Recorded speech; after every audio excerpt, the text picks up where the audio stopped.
Ľudozúbek, ako sa čertík Froliš dostal z pekla.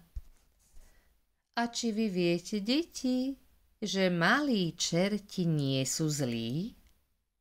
Keď sa čerti narodia, sú nevinní ako ľudské novorodeniatka. Len keď trocha vyrastú, začínajú ich starí čerti priúčať čertovskému remeslu. A čertovské remeslo veru nie je vôbec ľahké. Taký poriadny čert musí vedieť 333 spôsobov mučenia hriešnikov. Musí si osvojiť všetky fígle, ktorými čerti pokúšajú ľudí.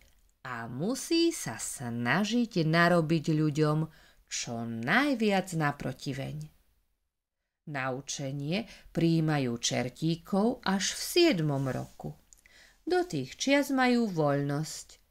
Hrajú sa ako deti a zlostia starých čertov svojimi šibalstvami.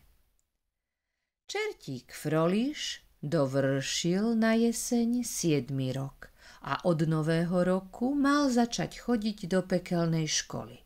Lebo aby ste vedeli, v pekle je začiatok školského roku presne na nový rok. Čertík Froliš bol čertík dobrosrdečný. Starých čertov nehneval a jeho otecko, čert Morduch, by bol z Froliša aj mal radosť, keby mal viac čertovských vlastností. Ale otcovi sa nepáčilo, že Froliš je takým milým dobráčikom. Obával sa, že z neho súci čert nikdy nebude a preto Froliša bíjaval. Takto aspoň z teba vycepujem poriadného zanovitého čerta, keď ťa budem mlátiť. Vravieval starý Morduch a vôbec sa nedal obmäkčiť Frolišovými slzami.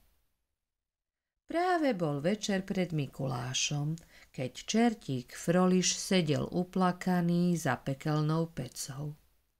Otec mu bol prikázal, aby priložil pod kotol, a to tak, aby sa hriešnici v kotle dobre varili.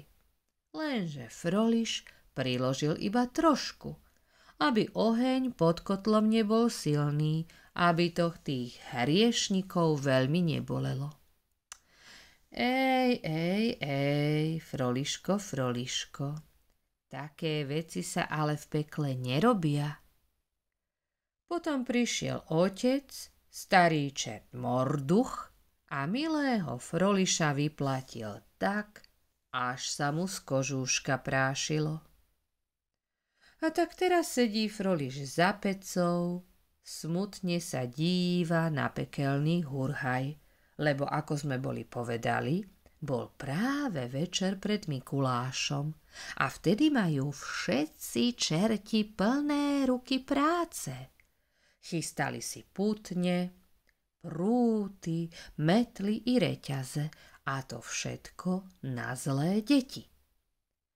Froliš pozeral na nich závistlivým pohľadom. Ach, tak rád by išiel s nimi hore na svet. Ale otec, starý čert Morduch, o tom nechcel ani počuť. Nikam nepôjdeš, doma zostaneš, povedal mu prísne. Na svet chodia len prísni a zlí čerti, nie také mláďatá ako si ty.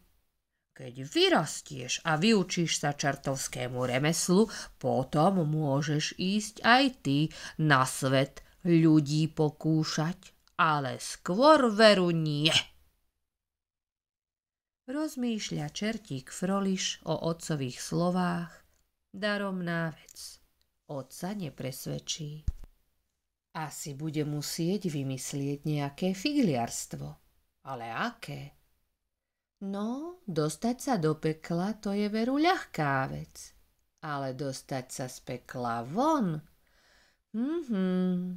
to je ťažká vec aj pre čerta.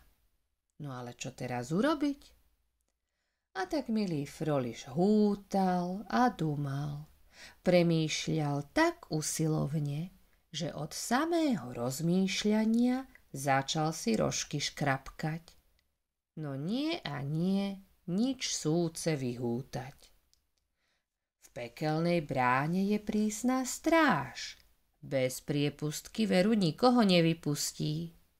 A keby Froliš aj priepustku mal, starý skúsený vrátnik Hundroš, ten sa nedá len tak ľahko prekabátiť. Hneď by spoznal, že tu niečo nie je v poriadku. A milého Froliša by potom otec vyobšíval chvostom. Joj, a to boli ešte väčšmi ako trstenicou.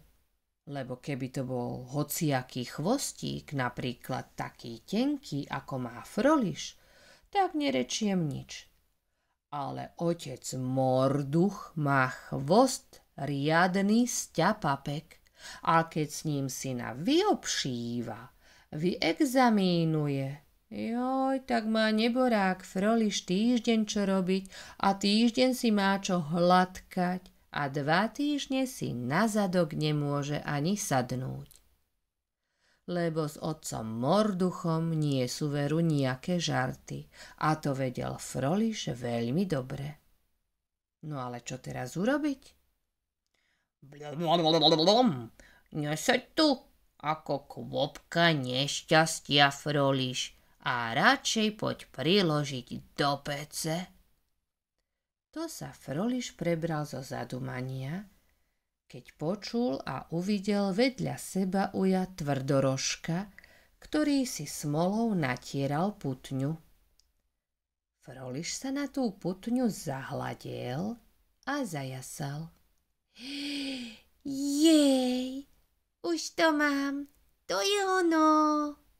Zaradoval sa Froliš v duchu a prikladal do pece akože nič. No pritom bedlivo pozoroval uja Tvrdorožka. Keď bol ujo s prácou hotový a odišiel na chvíľu od putne, rozbehol sa Froliš a hup, šup a už bol v putni. Učupil sa, prikrčil sa na samé dno, takže z celého Froliša bola len taká čierna kvopka, ako keď sa dá kde pod stenou kocúr schúli do klbka. Ani dýchať si skoro netrúfal. Joj, azda to všetko len dobre vypáli. Veď ujo Tvrdorožok je krátkozraký a Froliša určite nezbadá. A otec Morduch sa do ujovej putne predsa dívať nebude. Lebo aby ste vedeli, práve otec Morduch a ujo Tvrdorožok mali ísť hore na svet. Froliš sa potom ešte potichučky pomodlil, aby sa to všetko dobre skončilo. A modlil sa takúto pekelnú modlitbu. Všetci čertíci, moji zlí, špinaví čertovia a všetci zlí duchovia, ktorí pomáhate zlým ľuďom k mrzkým činom, pomôžte prosím dnes aj mne, čertíkovi Frolišovi. Pomôžte mi v tom, aby môj výlet na svet dobre dopadol. A potom Froliš čakal so zatajeným dychom, čo sa bude robiť. Nož a čo si myslíte, že sa potom stalo? Zabrechal pes. Jej, Froliško, Froliško, ty máš ale krátku pamäť. Veď ty si zabudol na svojho najlepšieho kamaráta. Tento Frolišov kamarát lenže nepokazil celý výlet. Objavil sa práve vtedy, keď ho bolo najmenej treba.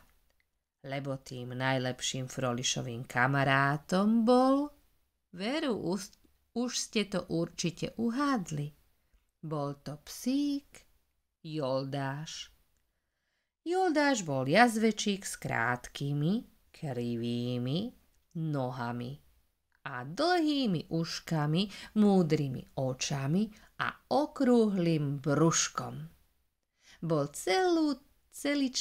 celúčičký čierny ako Froliš a možno práve preto, že mali rovnakú čiernu farbu, sa tak skoro skamarátili. Aby ste si nemysleli, že Joldáša tak do tučnoty vykrmili v pekle, to veru nie. Vykrmili ho ešte na svete, a to jeho pán, ktorý mu nosil z hostincov zvyšky obeda. Joldáš žil na svete v takom blahobite, že stučnel, málo sa hýbal a tak bol ako guľatý súdok. A keď prišiel so svojím pánom do pekla, úradníci v pekelnej matrike zistili, že ten pán do pekla nepatrí, lebo hoci bol veľkým hriešnikom, mal dobré srdiečko a preto patril do očistca. A tak ho teda do toho očistca aj poslali, ale psíka Joldáša si ponechali v pekle, lebo Froliš zaňho veľmi prosil svojho otca. Chcel mať takého krásneho psíka. Nuž a tak mu ho dali a potom sa čertík Froliš a jazvečík Joldáš veľmi rýchlo spriatelili. Keď sa teda Froliš v tichosti krčil na dne tej putne, vyrušil ho zrazu hlučný brechot a to pribehol Joldáš a radostne vyskakoval na okraj putne. Joj, už je so mňou asi zle, pomyslel si Froliš a v prvom návale zlosti chcel psíka odohnať. No potom si to rozmyslel a radšej zavolal Joldáša k sebe do putne. Našťastie to nikto nezbadal. Psst, Joldáš, musíš byť tichučko, aby nás nenašli. Pôjdeme na výlet. Šepkal Froliš Joldášovi do ucha a psík na znamenie, že svojmu pánovi rozumie, olízal čiernu prestrašenú tvár. Blablabla, to moje dieťa, čierne čerťa, na nič hodné, kde si zasa odbehlo. Zlostil sa otec Morduch, keď sa hotoval na cestu a Froliša nikde nevidel. Ale veď mu dožiť trocha voľnosti, kmotrík, ozval sa Ujo Tvrdorožok a nadvihol putňu, aby si ju vyložil na chrbát. Joj, aká je tá putňa dneska ťažká, zavzdychal si. To sa ti len zdá, určite je taká ťažká ako inokedy, odvrkol otec Morduch. Asi začínam starnúť a preto už nevládzem ako voľakedy. Medzi tým čertík Froliš sedel v putni a uškrňal sa, keď počul tento rozhovor. No dával si tým väčší pozor, aby sa ani nepohol, lebo Froliš si ani domyslieť netrúfal, čo by sa mohlo stať, keby ho v tej putni našli. Vrátnik Hundroš veľkým škrípavým kľúčom otváral pekelnú bránu. Joj, len tam na tom svete tie neposlušné detiská vyobšívajte remeňom, ako sa patrí, prikazoval a veselo zamával dlhým chvostom čertom, keď odchádzali cez bránu von na svet. Lebo zakrútiť chvostom znamená u čertov pozdrav. Neobávaj sa, len tak na sucho tie zlé detiská neobídu, povedal mu Ujo Tvrdorožok s úsmevom a s obrovským hrmotom sa za obidvomi pekelná brána zatvorila.